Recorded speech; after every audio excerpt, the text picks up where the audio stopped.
I've had anxiety for 10 years, and a lot of what kept it going was my rumination, was me worrying.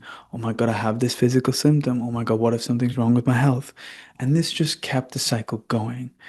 So I have a quote to start off today, which is that worry is the fuel of anxiety. If you control the worry, you control the anxiety. Now, the first thing I just want to talk about is something called the worry loop. Now, this is going to sound crazy because most people don't talk about it. But your anxiety isn't random. It's actually a habit loop. And here's what I mean by that. So you have a stimulus, which means something triggers you, whether it's a sensation, whether it's a thought, whether it's a specific event where someone says something. And because of that, you have the thought of danger. Your brain perceives the threat, kind of like a fire alarm. You hear the fire alarm go off. Then you have anxiety, so your body responds with tension, a physical symptom, an emotion, whatever it may be. And then four, you have worry, which is the most stickiest part of anxiety because your mind is trying to solve it. And your mind is like, we need to do something right now to fix it. And this creates a lot of rumination. And this is what keeps the cycle going, the rumination. So, your brain believes worrying keeps you safe, but it actually keeps you stuck. It's kind of like, let's say you're worried about losing your job. Your body tenses, you get anxious. The anxiety makes you worry even more. But this doesn't mean you're broken. This just means your brain is repeating an old safety habit. So, understand that it's a cycle, right? You can have all the other things, but worry, when your mind is trying to fix it, that's what worry is. You're trying to fix a problem because somehow you think thinking about the problem is going to change what is actually going to happen. Like if you're going to lose your job, worrying about it isn't going to make a difference. Taking proactive action, on the other hand, well, I'm just going to go back to my original screen because I just want to see if anyone new requested to join. Okay, amazing. Because sometimes that happened last time. Okay. Anyway, all right.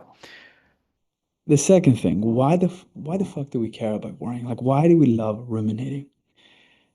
Here's what no one will tell you, but it actually feels helpful. It's problem solving. It's fake problem solving because it's focused on things you can't control. So I'll give you guys an example between healthy problem solving and unhealthy problem solving. My bill is due. I'll set up a payment plan or I'll budget more. Cool. Oh, my bill is due. What if I can't pay right next month? What if I lose everything? What if I go homeless? What if I never get a partner because I can't make enough money to support the kids? That's worry. So, worry is your brain trying to feel in control, but you're really losing control in the process. Like you really are. So, it's just that your brain loves to worry because in olden times we were supposed to worry to solve a problem. And then once we solve the problem, we're good. But in the modern world, if your nervous system is sensitized, you want to worry about everything. This is why sometimes you heal one anxiety symptom and then you worry about another symptom. So, worrying actually isn't bad. And that might sound crazy given what I've just been saying. Because there's a difference between worry and worrying. So, worries in itself isn't bad, but worrying is what causes the problem. And here's what I mean by that. So, there's a difference between a worry thought and a worry behavior. By the way, I can't see you guys, so let me zoom in. Okay, perfect. I can see you guys. Okay, so let's talk about the difference between these two. A worry thought. This might be a random pop in, like, hey, what if I get sick? So, for example, I was talking to Hafiza earlier, and one of the things she was worried about was a symptom on her tongue. And a worry thought with that would be, oh, what if this is a tumor? What if this is something more serious? Right? And that's valid. Like, hey, your body's just trying to protect you. Your body's just trying to make sure you're okay. But worrying is, okay, I keep thinking about it. Let me keep checking the symptom. Let me keep Googling more about the symptom, which keeps the cycle going and then choosing to ruminate in it. So it's okay if you have a worry thought. You're supposed to have a worry thought if your brain thinks something is in danger. When you're obsessively worrying repetitively and thinking about the same thought over and over again in different words or different scenarios, that's when it's not necessarily helpful. So, for example, you can have a thought, what if my heart races again? The thought is fine, cool. Worrying, having it affect your behavior. Let me Google, let me put my hand on my heart, let me watch videos about my racing heart, let me go to the ER, let me call 911, 999, whatever it may be. So the thought is not the problem. Like the thought is not the problem. You engaging with it is a problem. Let me tell you something your doctors probably won't tell you, and this is a tip that, and if anyone's a good psychiatrist, they would tell you, but not even a psychiatrist probably would tell you this, unless you're good, which is schedule your worry, which sounds weird. It's like schedule time to be anxious. So you can't move a moving train, right? If it's coming at that speed, you can't move it, but you can redirect it. Worrying is a train, so instead of trying to stop it, schedule it. And here's what I mean by that. Literally schedule worry time. It's almost like time where you're giving yourself permission to ruminate, or not ruminate, but think and worry, and I guess be anxious. So choose a day, maybe when you're free, maybe when you have a spare 15, 30 minutes, sit down, write all your worries. When the time is up, when that buzzer reaches ding ding ding on your phone, leave them on the page where they belong. Even if it's later on or the next day and worry pops up, say something out loud. Oh, not now. I can worry about this at 6 p.m. or at worry time. For me, it's journaling. I love journaling. So I just write down all of the stuff that's stressing me out. If there's any practical solutions, I write it down there too. But once it's on the page, I don't need to think about it. Even if it comes up again, it's like, okay, I can think about it in worry time, not right now. Cool. So you're not ignoring worries, you're teaching your brain when to think. And by teaching it when to think, you won't think about anxiety all the time. Now, this is what's so interesting about this. Let me tell you guys.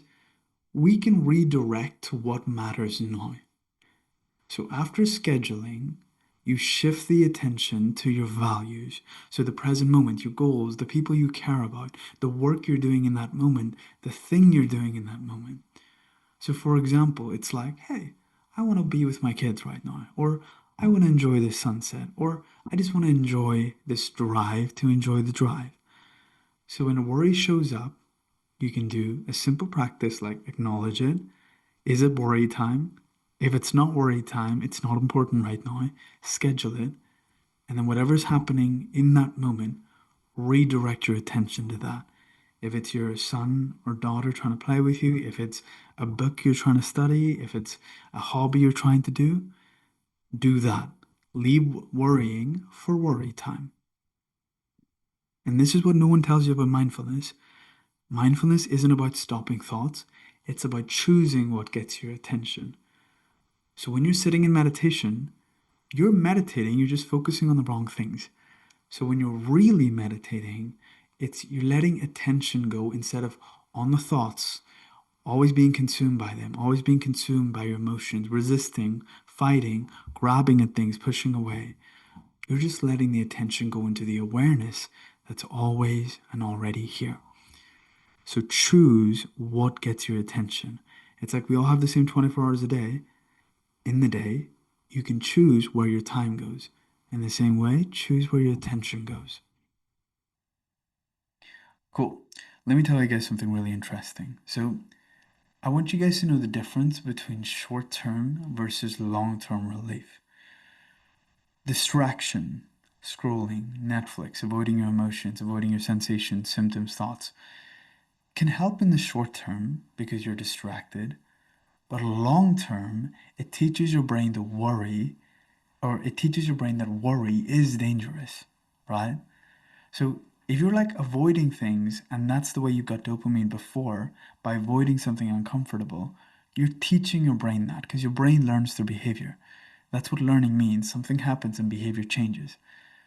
But if you repeat the same behavior, those patterns are going to get stronger. But when you mindfully redirect, you're building tolerance and peace. So whenever you say, "Hey, I'll note that, or I'll write that down, or I'll put in a to-do list in my task to fix that situation," that's the long-term solution. That's healthy redirection. When you're like, "Okay, let me binge eat, let me scroll, let me watch Netflix, let me watch porn," that's short-term distraction, and that's temporary relief, and that just reinforces fear. So train your brain that worries don't need constant, instant attention. Cool. So here's a little homework and a challenge for everyone on this call and anyone listening to this. For the next 3 weeks, see if you can try this. See if you can just do this. I put 15 minutes, but even if you can do it for 5 minutes, that's a big win. Pick a time each day and commit to it. You could also say this out loud. You could type it. I prefer writing. Writing helps a lot more if you look at the neuroscience on it. But just pick a time each day or every other day or once a week, whatever you feel like you can stick to, and just write down all your worries. Just get it down on the page out of your head. And it's like all of the things, all of the insecurities, all of the intrusive thoughts, all the fears, all the worries, write it down. And when you're having, let's say, so if I give you guys an example, let's say you're really worried about, you know, a big deal coming up. So, for example, I was talking to Cara earlier, and Cara works in real estate and she's doing really cool stuff. But obviously, it can get volatile because entrepreneurship is volatile.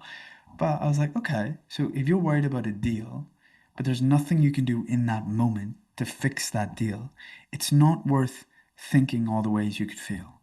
It's like, okay, when it's worry time, I can sit down, I can vent onto the paper, worry about it, quote unquote.